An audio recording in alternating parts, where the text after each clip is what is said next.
Okay guys, we're going back to Ask Scruff, and just as well because she's got her feet up going, rub me feet, go on, rub me feet, and I'm meant to be working here. Have you got any idea what work means? I'm going to make the coffee. Good girl, because we all know Scruffy likes a coffee. And then we're going to go and answer a question. Let's roll the intro. What, do you not want the cup, or are you bringing another cup? No.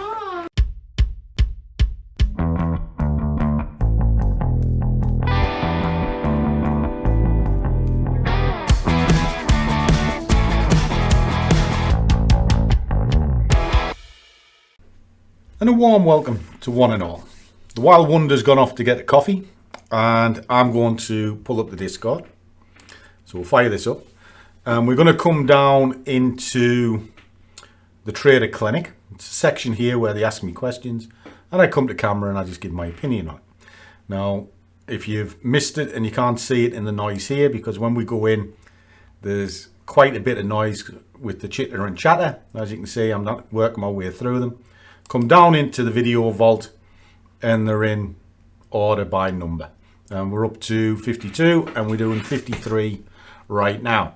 Now, if I flick this back, and we see, we've done Lumas, we up to Paulie. So a little salute to you, my kid. Can the river be used on lower time frame?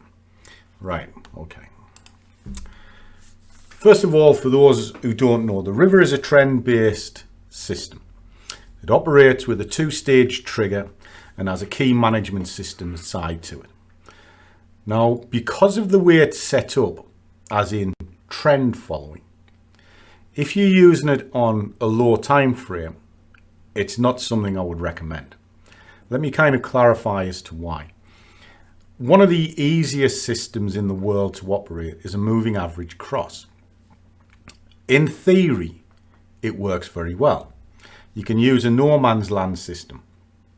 It's a 200 and a 100 running parallel, and you have a 5 EMA, and when it crosses on the outside of the lines, so in other words, you've got your 100 here, your 200 there, the 5 crosses the 200, you would enter the trade, and then when it comes back between the two lines, you would get out. On a daily chart, that's excellent. It's really good.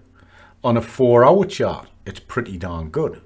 Once you start going below that, you're pushing it at an hour, but 15 and 5, by nature of it, the market just going like this, you get what's called whipsaw.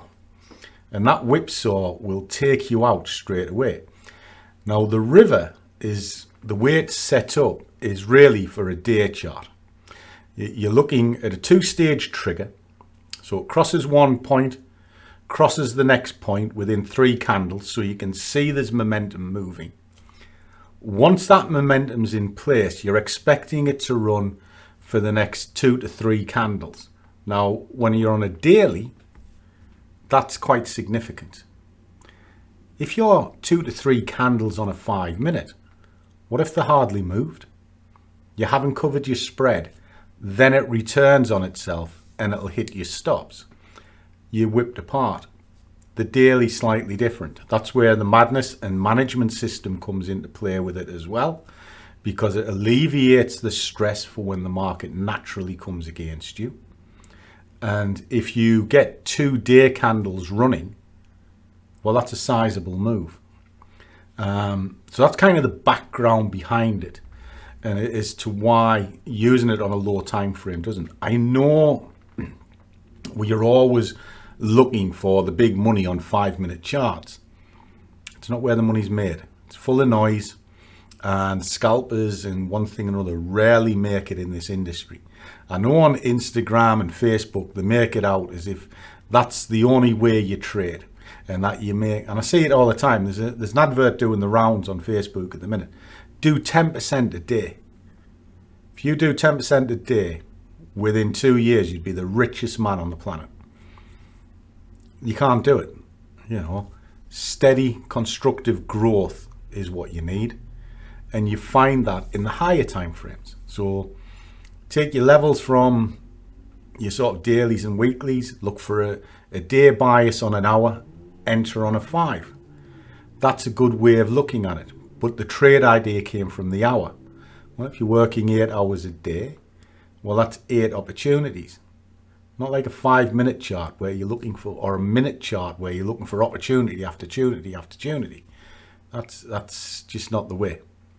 So in order to succeed with trading, you don't go down the time frames, you go up the time frames. And I hope that one makes sense. So as always, do what you love and the money will follow. See you on the next one.